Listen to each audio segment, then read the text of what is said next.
In the words of the Jedi Master Yoda, begun? The trade wars have. Yes, indeed. They have begun. The trade wars have begun.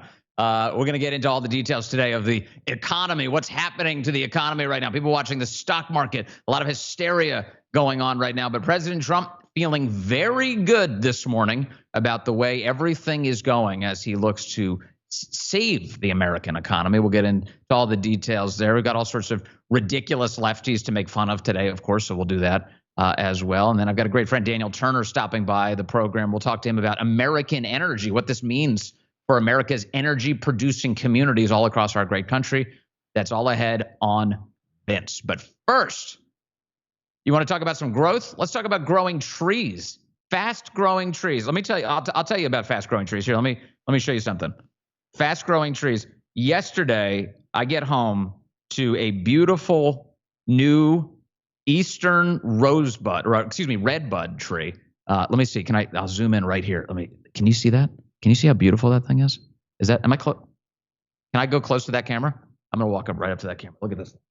Look at that. I can get like poured here.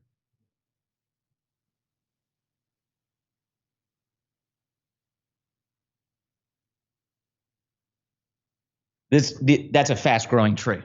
That tree, it grows so fast, it literally is huge already. It arrived at my house. It's 7 feet tall. It's a red bud. I've wanted one of these for a long time. This thing is beautiful, beautiful. So fast-growing trees, that's the place. That's the tree. It just got to my house. Just planted it yesterday.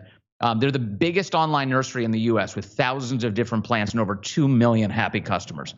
They have all the plants that your yard needs, like fruit trees, privacy trees, flowering trees, shrubs, so much more. Whatever plants you're interested in, Fast Growing Trees has you covered. You can order online, get your plants delivered directly to your door, just like I did in just a few days. Their Alive and Thrive guarantee ensures your plants arrive happy and healthy, plus get support from trained plant experts on call to help you plan your landscape. Awesome. This spring, they've got the best deals for your yard, up to half off on select plants and other deals.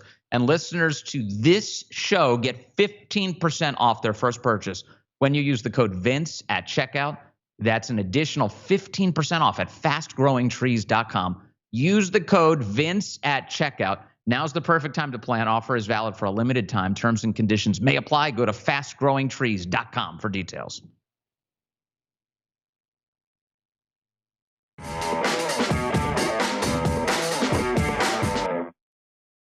Yeah. Love that tree. I ran into a friend yesterday. I was picking up my kid from school, and I was talking to her, and I was like, hey, what's going on? And she's like, yeah, what's up with you? And I said, I've got this tree arriving at my house.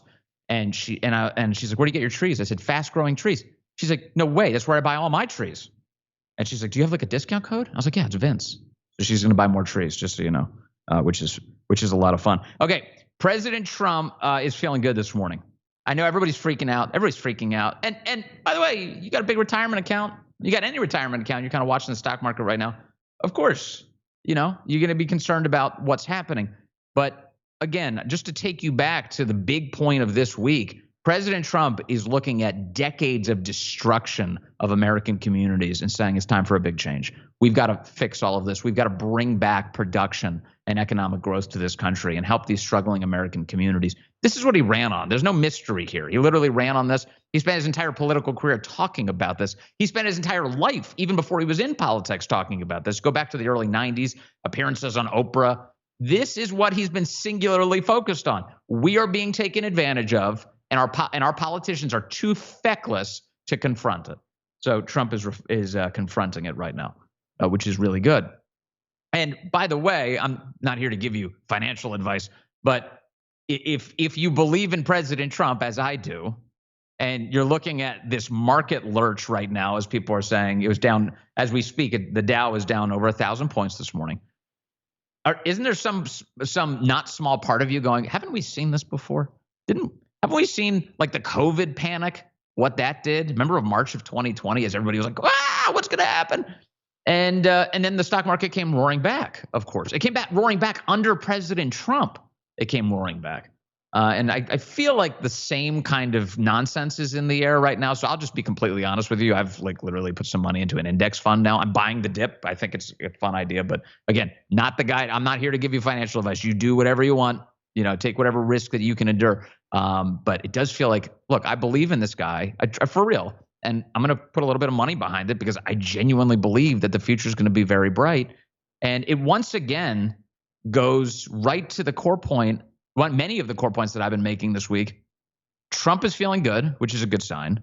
He's not beholden to Wall Street. Like, Wall Street's in an all-out panic right now. You think they wanted to be doing this with President Trump? No. Trump's on our side. He's not beholden to any billionaire. He's not captured by these guys. He's the guy who's caring about us. I mean, that's the whole reason we keep electing him over and over and over. And so he's back and he's working at it. And so let me just start with some positive economic data that's just out this morning that you should know about. Trump's economy in March has added private sector jobs at a blistering pace. Again, to repeat, Trump's economy in March has added private sector jobs ahead of any economist's expectations.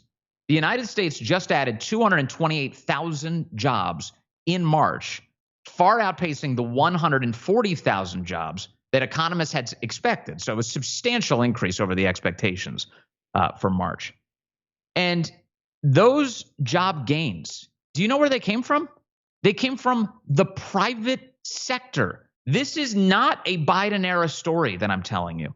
I'm telling you a Trump-era story. And I don't just mean this presidency. I mean, during his last presidency and now yet again. Here's a really amazing piece of data for you.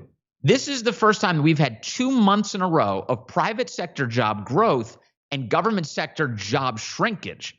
Government sector jobs have gone down in this environment 2 months in a row, and private sector jobs have gone up 2 months in a row. This is exactly what you want for a bunch of reasons. But again, there's a data point that's worth dwelling on. 80 to 1. 80 to 1. Keep that number in your head as you talk about this with your family and friends. 80 to 1. That's the number of private sector jobs it takes to bankroll a single government job. 80 private sector jobs, 80 private sector taxpayers to afford one federal government worker to pay for salary, to pay for benefits, to pay for pensions. It takes 80 American private sector workers. So here we have a rebalancing already going on as Trump is adding to the private sector economy. The government sector is starting to shrink. And now the president is saying, I want to induce more investment in the United States. Look at what he's already done.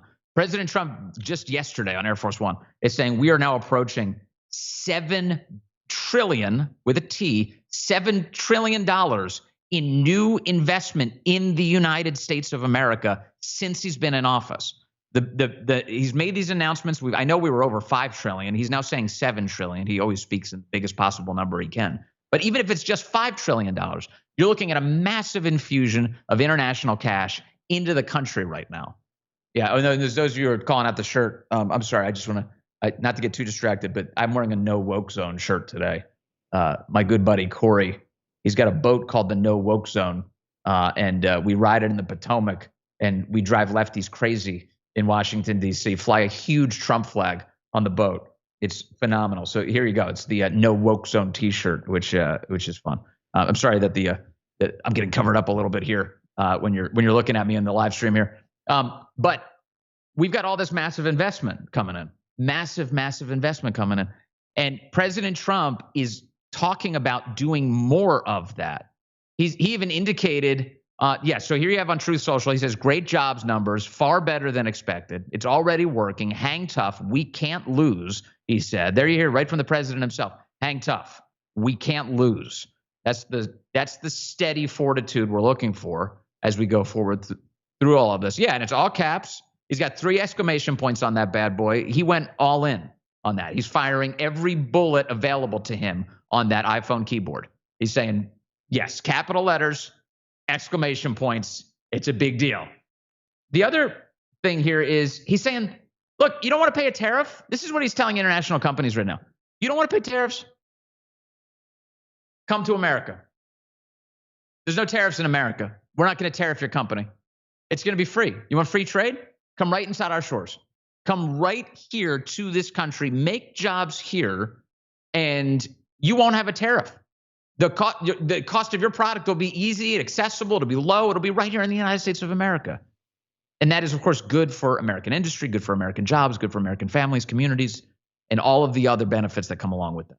So that's the message that the president is sending this week. Come to our country.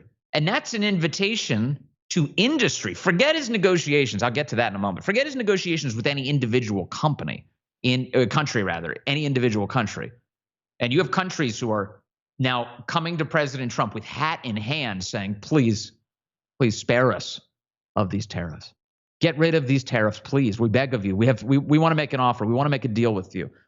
And that's great. That's great that people are being induced to do that. I'm looking at Eric Trump, the president's son, has posted in the last 24 hours about this. He says, I've been watching my father. He doesn't say his father in the tweet. He says, real Donald Trump. Been watching him my whole life. And here's something I can tell you. Here's the one sure thing I can tell you. You don't want to be the last one to come to the negotiating table. If you're a country right now, you don't want to be the last one to approach the negotiating table. You want to be the first one to approach the negotiating table. He said, I've seen it my whole life. I know exactly how this goes. So if you want to get in, if you want a good deal out of all of this, be the first. Come in. And so are there countries who are coming hat in hand? Yes, there are. Canada, India, Israel, Vietnam, all of those countries right now and in the lead up to the president's announcement this week are negotiating for tariff relief. They're trying to figure out ways to impress President Trump enough to get the tariffs lifted on their countries. Additionally, Israeli Prime Minister Benjamin Netanyahu is expected to come to the United States next week. President Trump just announced that yesterday. They've got a lot to talk about. There's obviously all sorts of chaos in the Middle East. That's of central concern to Benjamin Netanyahu. But also, Netanyahu's country just got slapped with tariffs.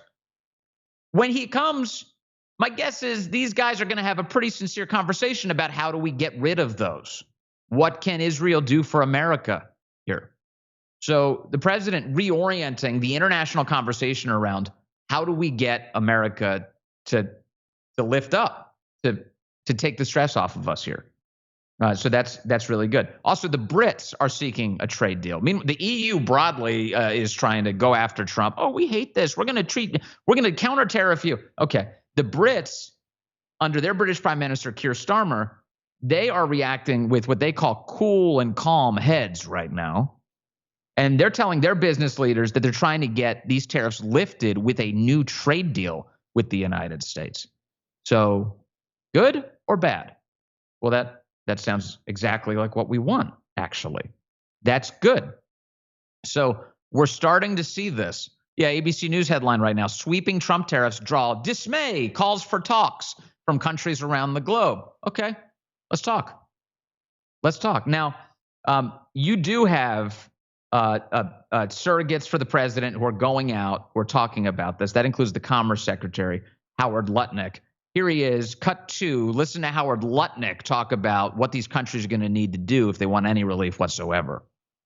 The president is not going to back off. So he's not going to back off of what he announced yesterday. He is not going to back off. He is not backing off. Nothing could change that. But countries can fix their tariffs, their non-tariff trade barriers, which are much, much rougher. That's right. The story I was trying to tell you is that when we took cars from Korea in 2012, when I grew up, there was no Korean cars in America. When we took cars from Korea, the deal was we could sell ag to Korea. That was the deal. They wouldn't let McDonald's bring in French fries because they couldn't prove the origin of the French fry. That is not a tariff. That is called a non-tariff trade barrier. They take their taxes and they subsidize their steel industry, or they subsidize their energy, or they give the tax back to their car manufacturer. Right. This stuff has got to stop. America's got to stop being exploited, and you're going to see America prosper. And then, and only then, will Donald Trump make a deal with each country when they've really, really changed their ways.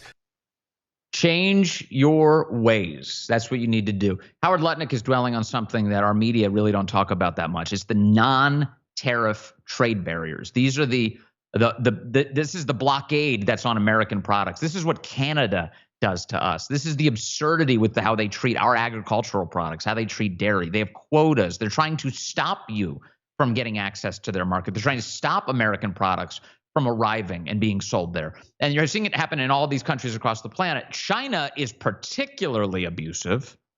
And you heard Howard Lutnick talk about subsidies for steel.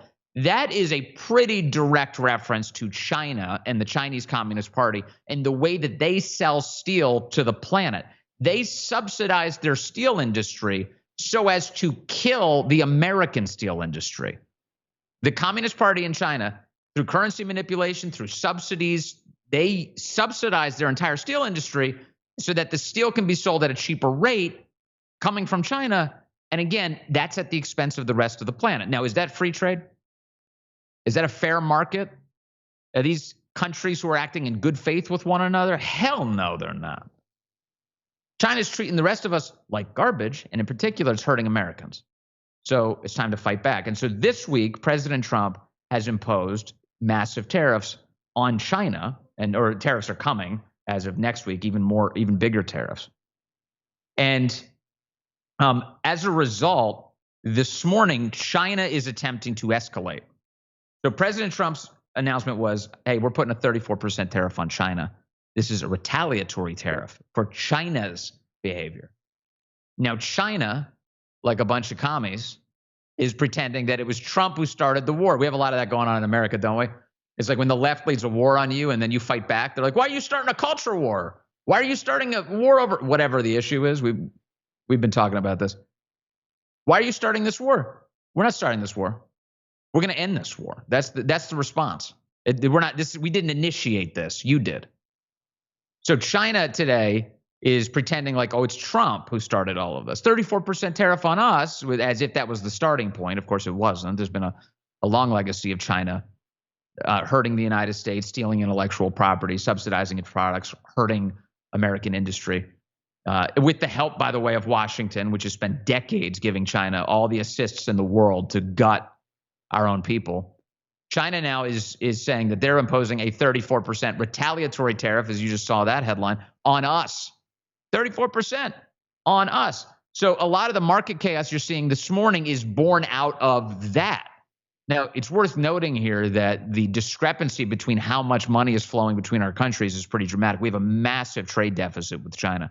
We buy way more product than they buy from us. So imposing a tariff on us, well, it's a lot of, like, in real terms, there's a much smaller impact than us imposing a tariff on them.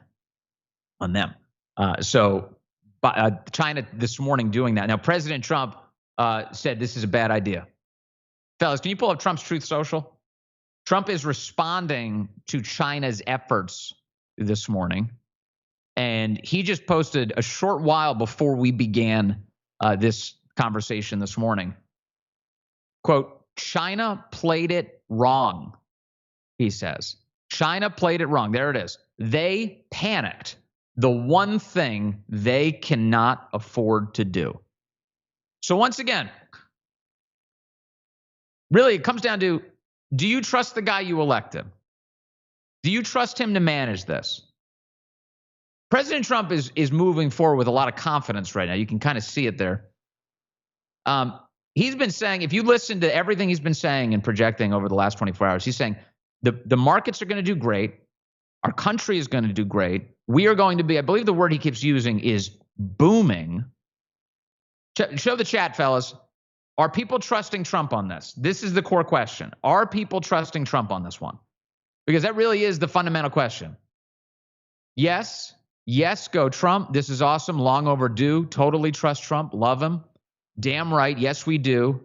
I trust him without a doubt. Okay.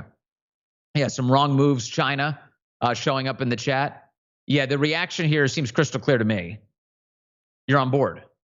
You're on board. Okay. Well, then that means you're like me. Settle the hell down, everybody. Relax. Calm down. We're going to be good. We're going to be good. And it's a good sign this morning as President Trump responding very positively to all this. He says this is going to be good. And I do think, remember, the first iteration of the new tariffs, 10%, those go into place on Saturday of this week. So if you're listening to me live, that means tomorrow. But Saturday of this week, that's the first element, 10%. The rest, all of the nation by nation tariffs, those go into place next week, Wednesday.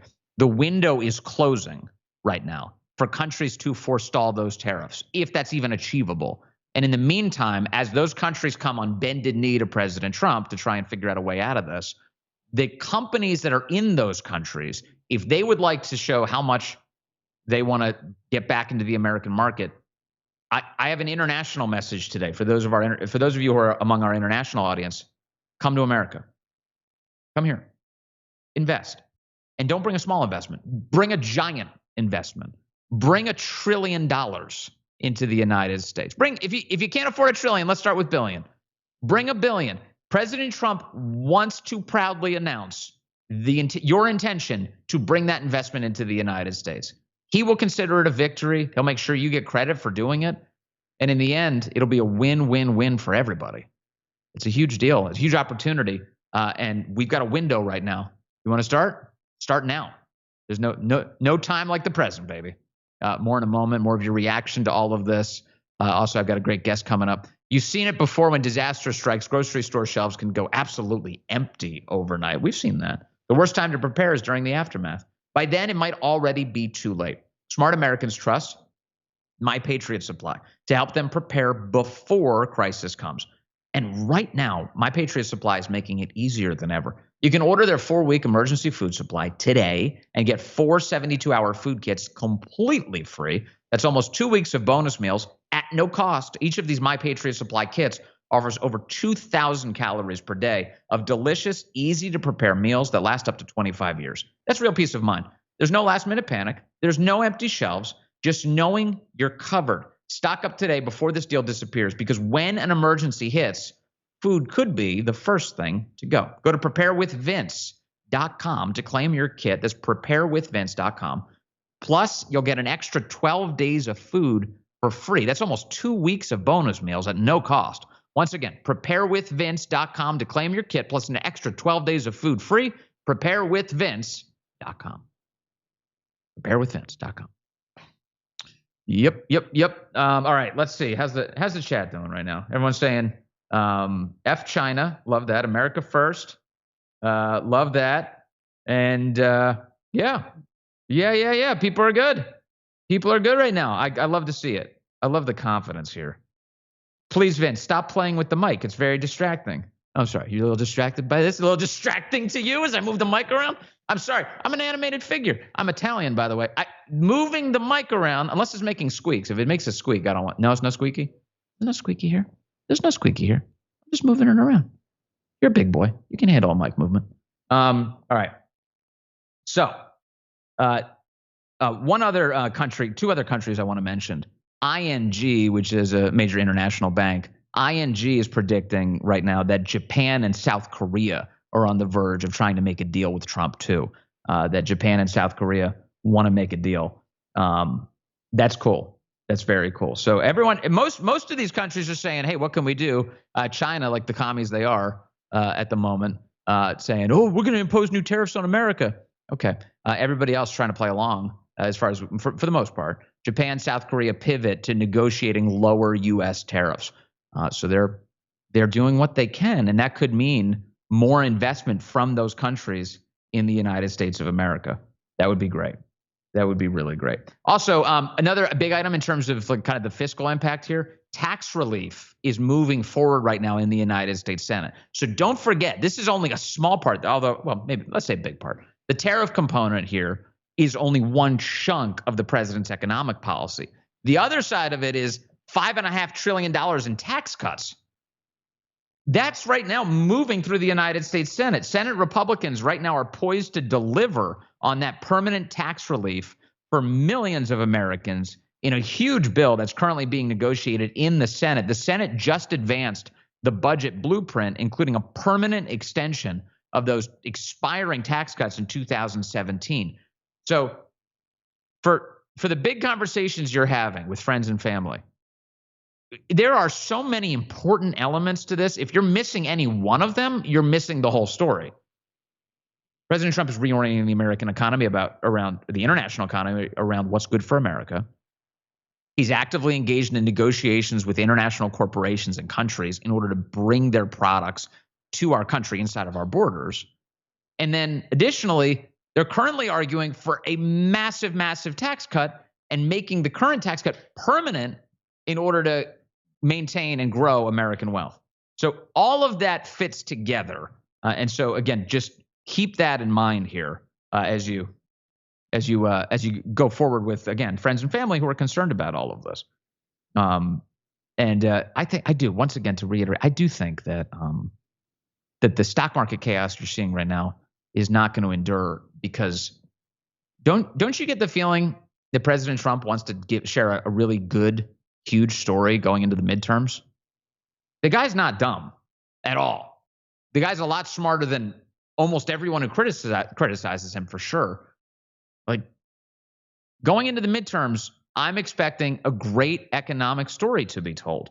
And the fundamentals for it are already falling into place. If you get a jobs report 2 months in a row, like we just did, where private sector jobs are growing and government jobs are going down, I'll sign up for that every single month of the year. That's precisely what I want.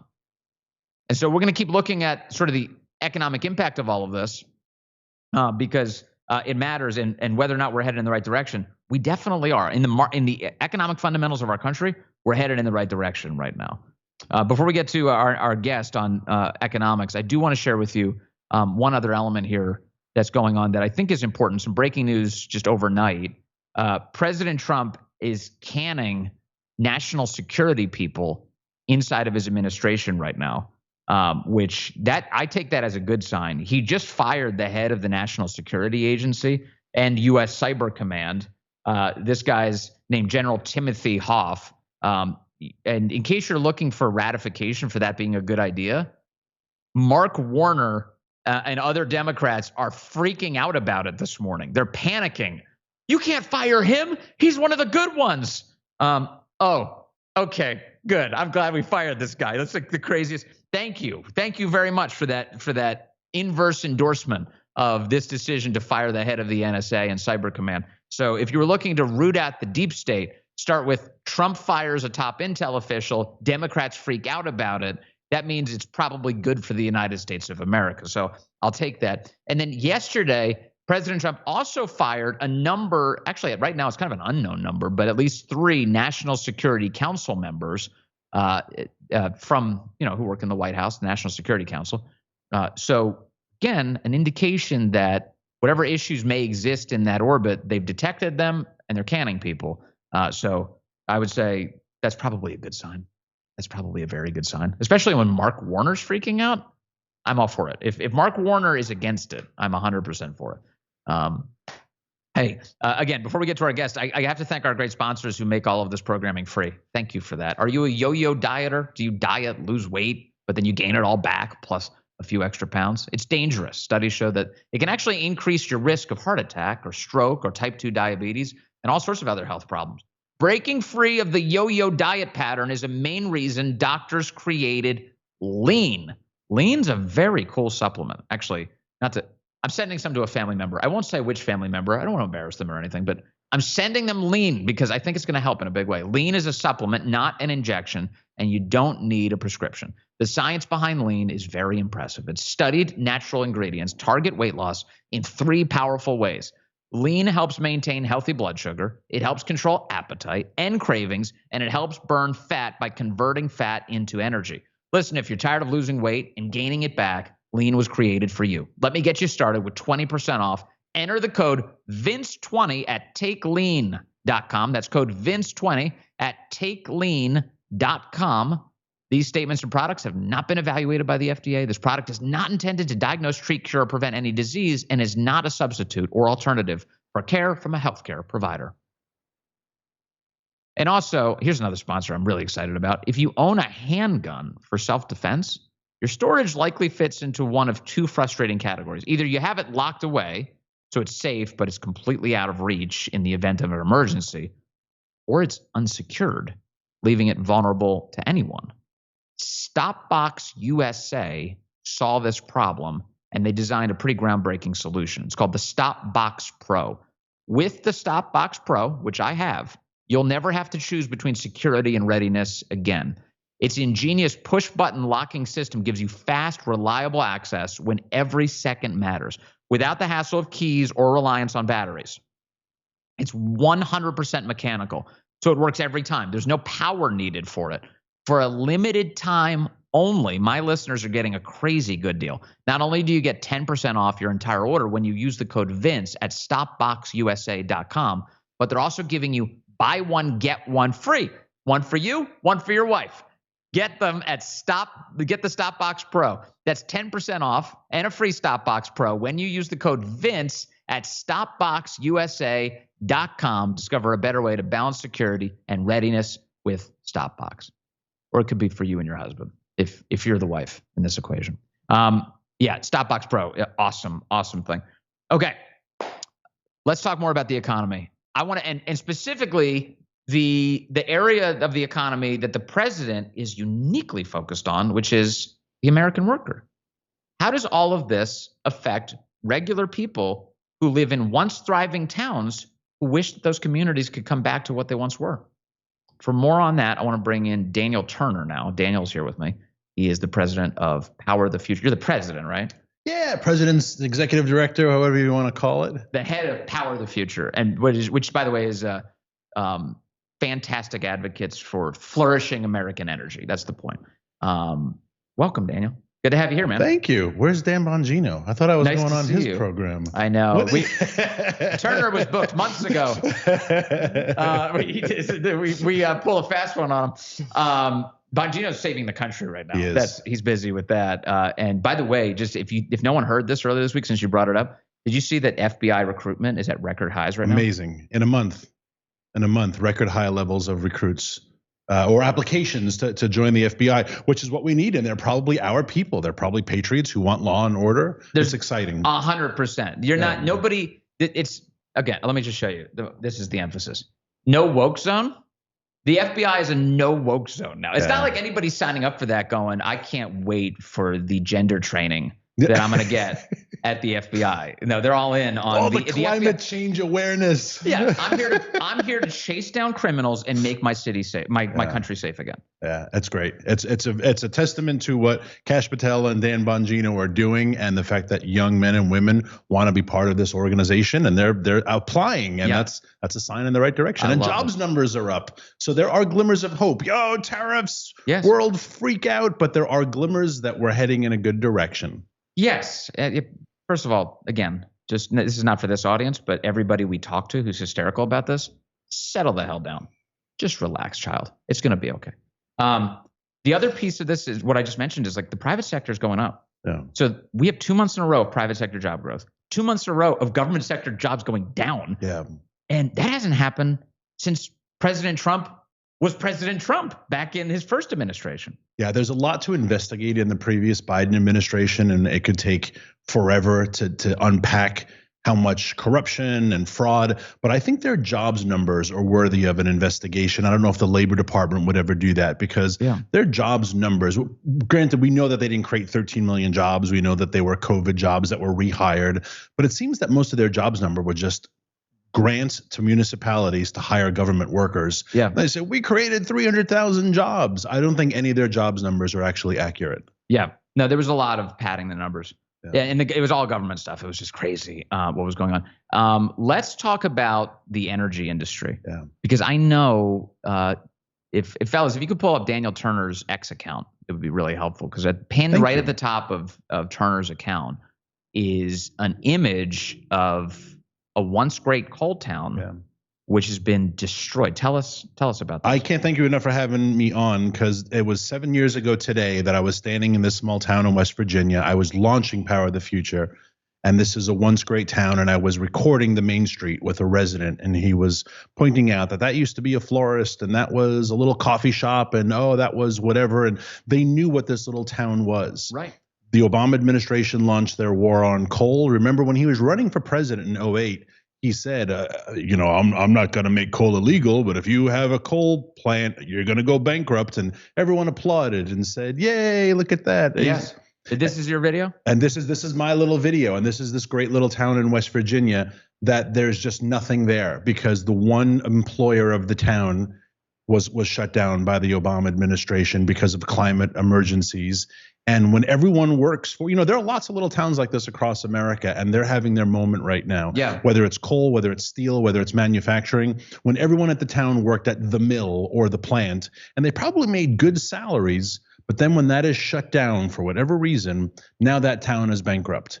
And we leave these people there with mortgages that they can't afford. No one is moving there, so no one's selling their house. Yes.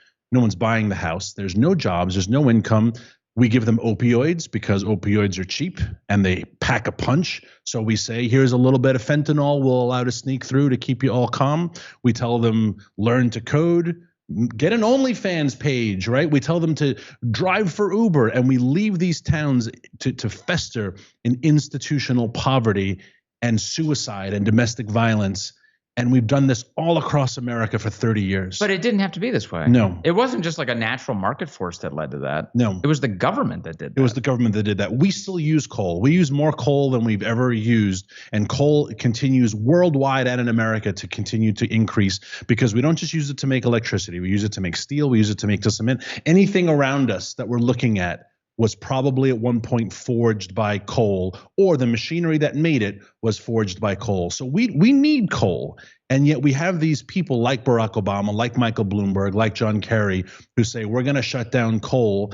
And really what we're doing is we're saying little towns like that in West Virginia, yes, we're going to put you out of business because you know what's cheaper? 9-year-old girls in Malaysia mining coal. They don't need helmets. They don't need OSHA. They don't need health insurance. Yeah. They don't have sexual awareness and diversity training seminars.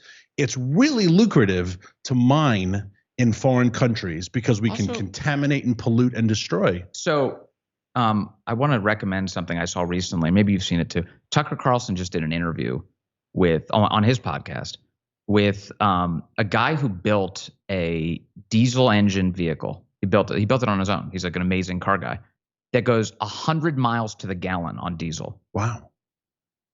So first of all, I recommend the podcast, but the thing about what he was talking about is the way he did it was he just optimized the vehicle. He got rid of kind of the drag coefficients. He made elements of it very light.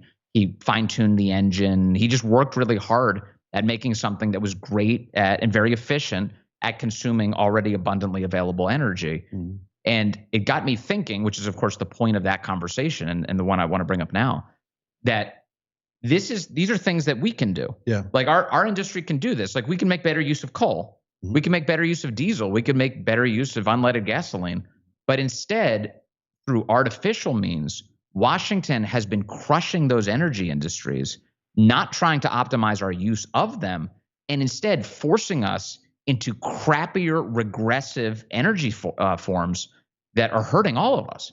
Yeah, and leaving these small towns across America absolutely decimated. There's a moment that you can find on social media. It's 7 years old at this point, and it's when Joe Burrow won the Heisman Trophy. And he was giving his speech, right? LSU, handsome young guy. He was the Heisman Trophy winner. And he's giving his talk, and he did cry. And he talked about growing up in Southeast Ohio and the poverty that he grew up in. And as he was giving, I'm a huge football fan, and I was watching it in real time. And as he was talking, I was looking up the number of coal mines that closed in his young life, because at the time he was only 20 or 22 or something, and 5 or 6 mines in his area, and each of them employed 4,000, 5,000 people, and they probably made $150,000. And then when you trickle that down, of course, Southeast Ohio, where he grew up, was poor, but it wasn't poor when his family went there. It wasn't poor when his grandparents moved there. It was once a thriving community. And Southeast Ohio or Johnstown, Pennsylvania, or across America, we have these little towns. And the anti-tariff community has never explained to them why they're benefiting from this global trade. Why is it good? They're telling us now Trump's tariffs are going to kill us. But all across America, there are these small towns that I spend a lot of time in where people are truly decimated and no one's explained to them how they're better off. So what are you feeling this week? So President Trump has announced massive tariffs all across the board. They're all going to really be in place next week, Wednesday. How How do you feel about this? What do you think happens next? Is it possible to recover these communities? It is, and it's going to take a little while because the pendulum has been swinging in one direction from a uniparty effort for 30 some odd years, and it will take a little while, and that's why we need continuity. We need for people to go out and vote because we can't lose the House. We can't lose in 2028. It's going to take us a while to flip this back. But again, if you're this company, you would rather make steel in China because you can use slave and child labor and you can import it cheap into America. You don't want to make steel in America because it costs you as a company more. And so we talk about our values, our great American values, and people like Bernie Sanders demand maternity and paternity leave and health care. But what we've done is we've created a system that all of our values we hold up here in America and we send them to China where we employ children. But energy is at the core of all of this, what you're talking about. So why is it expensive to make steel in America? It's expensive because energy is expensive. In order to smelt steel, you need massive amounts of energy. Mm-hmm. And that energy, if it's expensive, makes it cost prohibitive to buy U.S. steel. Yeah. It's all obviously connected. And you need to wear a helmet and goggles and safety gloves, but not if you do that in Indonesia, right? Not if you do that in the third world. There's no OSHA inspector going and saying, wait a second, Vince, how come you're not wearing your protective gear when you're doing this? Because what do we care? It's a bunch of Malaysians. So we allow them to abuse humans. We allow them to abuse the planet. We allow them to pollute water and soil and air, and we say this is global trade, and it's not. It's such a damn lie. It's not global trade. It is outsourcing all the things that corporations in America just don't want to have to pay for anymore. Yes, and there are so many options for energy. Mm-hmm. So many options for energy. So these data centers, that everyone keeps saying, like, so every community that I'm aware of, especially at least in Virginia, this is definitely happening, but I think it's happening all over the country. Every so often, some companies like, we're going to build a data center in your community. And then people freak out because the grid is going to be overloaded. They're going, a data center here? How are we going to manage that? The power consumption that's required by these massive server farms is immense in order to keep the computers cool. So everybody gets into these massive debates, but every time that happens, it's like, wait, what? First of all, why aren't we upgrading our grid? Why aren't we tapping into our abundant God-given reserves of power? Mm-hmm. Why aren't we using nuclear at the same time which is abundant, very clean energy that is we've gotten better and better at using every single year with that technology, especially even at the data centers. They have micro nuclear reactors you can use. You can make a small nuclear reactor to literally power the entire data center on its own. And the stupidity of our country is that it's government bureaucrats that get in the way of all of that. Yeah, so look at Microsoft that was building this data center in Pennsylvania, and they worked with the governor to reopen one of the reactors at 3 Mile Island. Why? Because they want reliable nuclear power for their data center. Now, I know Bill Gates doesn't run Microsoft anymore, but Bill Gates is Microsoft, and he runs around the world telling us that we need to use wind and solar. Yeah. But when it came to their data center, they're like, we don't want wind and solar. We're not going to build an offshore wind farm. We want nuclear power. And I just think that is very telling. Like Microsoft could have said, we're going to lease 50,000 acres of farmland and put up wind turbines. They're like, hell no, we're not. We're building a nuclear reactor is what we're doing. It's almost like a cruel joke where they're trying to see how much they can abuse you and that you'll accept it as some sort of moral good. Wind power? Wind power. We used to use windmills in order to grind down grain. Like, it's like, what? That's regressive. Wind power powered the transatlantic slave trade. Yeah. Wind power? You've got to be joking. Everything the left advances is regressive to the point that I'm seeing in our chat today, people keep pointing out it's managed decline. Hell yeah, it is. It's managed decline. This is hurting our country. There's a great moment from the Biden administration that for me encapsulates their energy agenda, and you can't even call it an agenda. There wasn't a policy. It was just insanity. But it was August of 2022. Joe Biden was outside of Boston. They had torn down an old coal power plant. And of course it was hot. They probably put him in a powder blue shirt intentionally so he'd get some pit stains and look all sweaty. Climate change. And he said, when we tore down this dirty coal plant and we're going to build on this very spot an offshore wind. No, they didn't. They never built it because it got too expensive. No one got the permitting through, and now they're not going to build it. So you know what they did? They tore down a perfectly functioning, clean coal plant, and they just left it destroyed. Now they've lost the jobs, they've lost the tax revenue, they've lost the grid reliability, and they pat themselves on the back and they give each other, and this is where my anger gets insane, they give each other awards, right? Like, congratulations, guys, you tore down that viable coal plant outside of Boston. I asked Governor Healey, how's your utility grid going? What are the prices for Massachusetts folks for their utility? They're up 35%. From year over year. So how are things going? But we're taking down what's working. Like you said, it is totally regressive. We're punishing ourselves for this idea that we're going to have a cleaner tomorrow. Yeah. It's really awful. Okay, so last thing. Trump is imposing tariffs on other countries. And I kind of think about what's happening domestically. What's happening in our own country? So we tax people to death. We overregulate them to death. We tell them they're not allowed to use technologies that are actually good for them. We lock them up inside their own homes. We leave the grid to be destroyed. Haven't we just been tariffing our own people? Yes, 100%. And life is very expensive. And that's that middle America class, the Trump voter class, who used to be Bernie bros also, by the way. That's the frustrating thing about Washington, D.C. A lot of what President Trump is doing, Pelosi is on record supporting, Schumer is on record supporting. Now, they were supporting it in the 80s and 90s because they were trying to be anti-Reagan, anti-capitalist. But there's a lot of Americans, especially the Bernie Sanders wing of the Democrat, the old Bernie Sanders wing, that says we need these tariffs to protect American jobs. They're all gone now because Trump did it, so therefore they don't agree with it anymore. The man's got a backbone of steel because he's getting attacked from every single angle. But the American people, and especially those rural jobs, are like, we finally have a champion. I watched Hillbilly Elegy with my mom last weekend. She wanted to, that is who Trump is fighting for. Those beaten up small towns in the heartland that have been absolutely decimated and forgotten. And that's why he chose J.D. Vance, because he means it. He really does. Daniel Turner, you mean it. Thank you. Good to see you, man. That's the great Daniel Turner from Power of the Future. Before we go, I want to mock a lefty who looks like a human Q-tip. Elie Mystal. You ever heard of this guy? Elie Mystal? He's an MSNBC regular. He's an absurd human being. He is truly maximally absurd. He's on Morning Joe all the time, and he's also apparently got a new book out. Presumably he can write, maybe, or somebody else wrote it for him. Let me share some clips for you.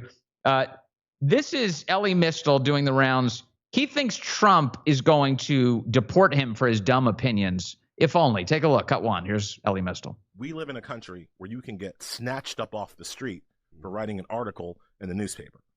And as a person who writes articles in newspapers, this is something that has really worried me and really changed and affected how I think about my job and my life. And we can say, well, it only happened to green card holders. Yeah, now, so far, how long before it happens to me? That's so funny. Look at the comb stuck in his hair. Is that like a black power fist on the end of his comb? I think. What the hell is going on? Does he know that he has something in his hair? I think he does. I think it's for the effect. I think, by the way, that is the single worst outfit I've ever seen anybody wear to any media appearance whatsoever. But that's Elie Mystal, who had a big breakfast and then went into the Breakfast Club. And you guys zooming in on the comb? Is that what you're doing for me? Writing an article. Let me see. So is that, what is that thing? Confirmed? There's a comb stuck in his hair. That's what we know. I don't know what the end of it is, but it's ridiculous. That's the summary here. Elie Mystal, thank you, gentlemen. I appreciate it. Yeah, no, I don't need to see any more of that head. That's ridiculous. The guy looked like he stuck his finger in a power socket before he got to the interview. Elie Mystal, I've got another one for you. He said that he doesn't want to deport any MS-13 guys to El Salvador. Here's cut 4, because he thinks keeping them here would be better for America. Even if you tell me and you prove that they're gang members, I'm not so sure that I'm okay with them being sent off to be tortured in a foreign country, but I'll leave that aside. He doesn't want to send them away. Even if you tell me that they're gang members, they should stay here. That's how you know that he's a real deal Marxist, by the way. That's how you know he's all in on being an agent of chaos. And they have him on television. He's Harvard educated, just to be really clear, in case you're wondering where he got all these wonderful ideas. He went to Harvard, so he goes on television with his comb still stuck in his hair and tells people that, you know what we need to do? We need to keep MS-13 people here in our country. That is a man who is not interested in the well-being of this country at all. That's a man who hates the country that he lives in. In fact, here's one more for you from this. Well, maybe let's do two more. Ellie Mistel, this is cut 5. Ellie Mistel says, we need to eliminate all voter registration laws in the United States of America to open up fraud to everyone. Look. I want to eliminate every single voter registration law. All of them. All of them in every state are bad, right? That's different from voter eligibility. If you're eligible to vote, you should just be able to rock up to the polls and vote. So we could just get rid of all of them. We could just get rid of all of them.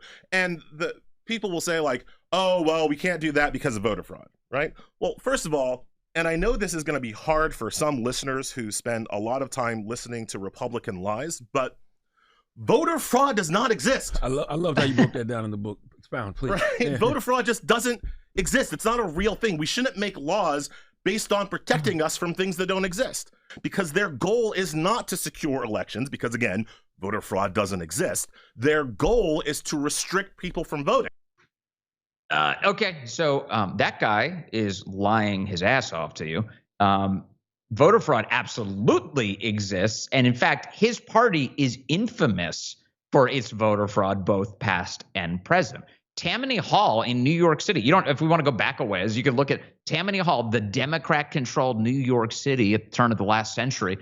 Everything about their operation was vote hustling, vote stealing, vote fraud. That's what they were up to. Chicago has been defined by voter fraud with Democrats in charge for all of its storied history. Stuffing ballot boxes is a feature, not a bug, of the Democrat Party's entire history. So when Ellie Mistel sits there and he says, there's no voter fraud, there's no voter fraud, that's a guy who is guilty.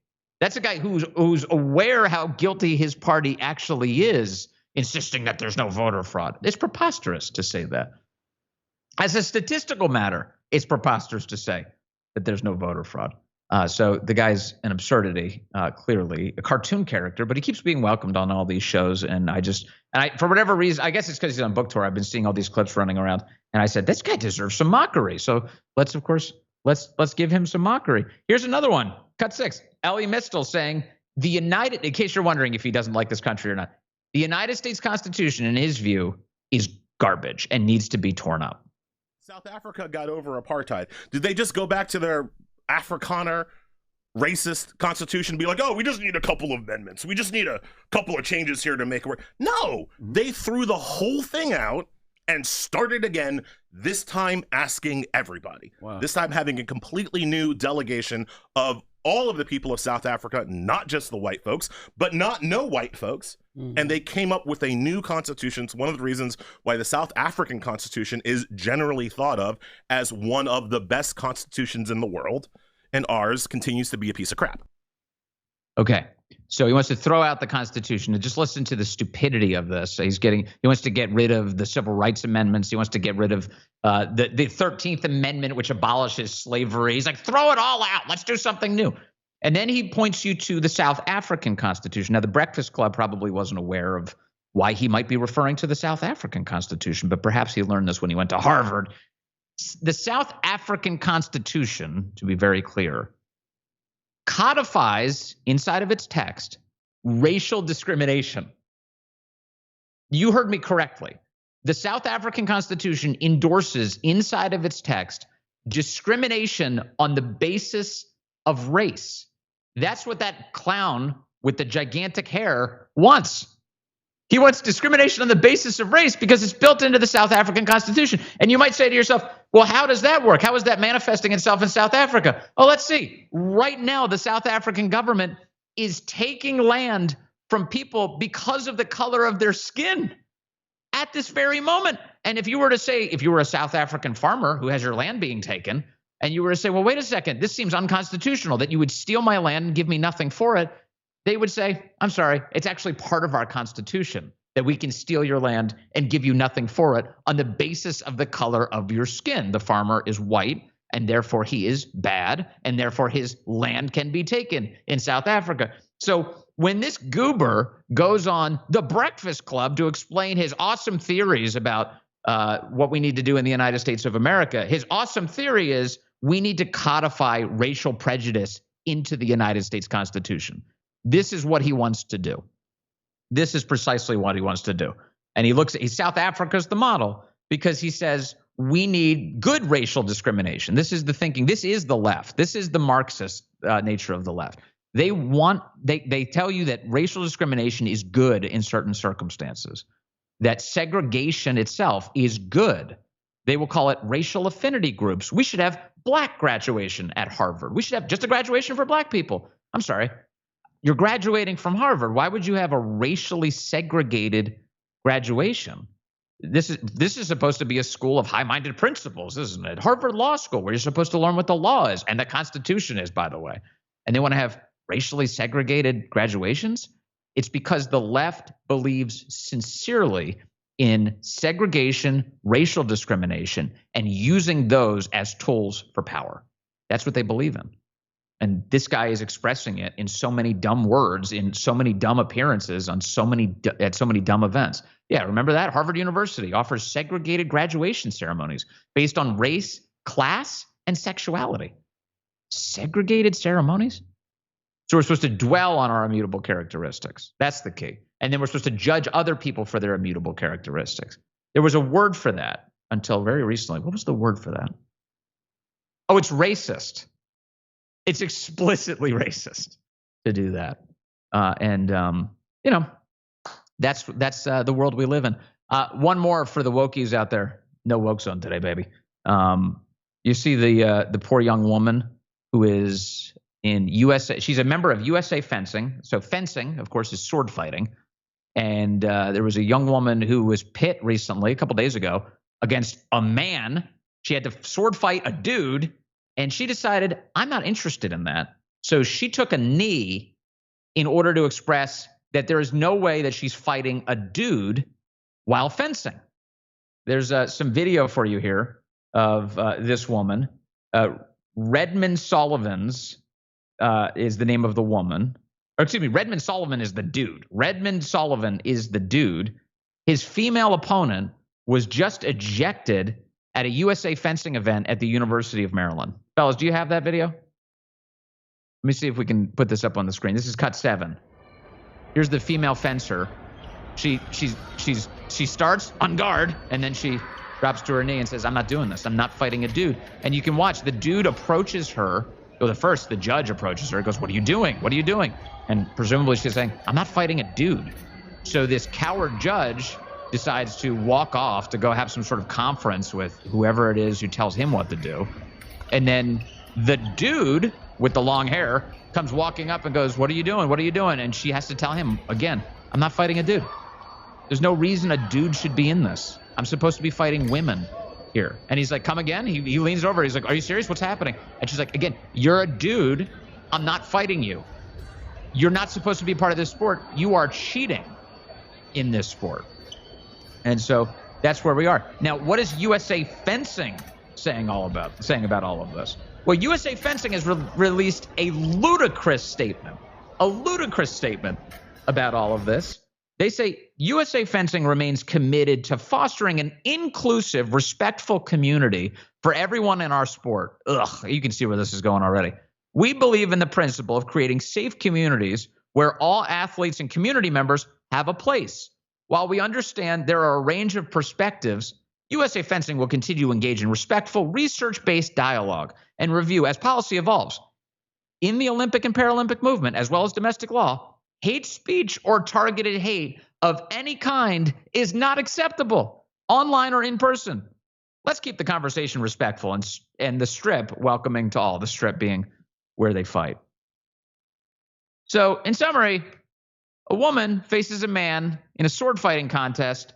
The woman says, we're not doing that. I'm going to take a knee here and object to this, protest it. They disqualify her from the entire tournament. They black card her. And then USA Fencing releases a statement saying, she's the problem. She's hateful. She's not tolerant. We're welcoming to everyone, including cheating men in sword fighting. That's where we are. And so just so we're clear, nobody is on their side. The whole internet right now is attacking USA Fencing, which they deserve big time. I am so grateful for you. As always, what another fun week. And please join me again on Monday. It's going to be a huge show. Coming up next on Rumble is Crowder. I will be joining Crowder on that show. So stay tuned for that. We got a busy day. I hope you have a great weekend.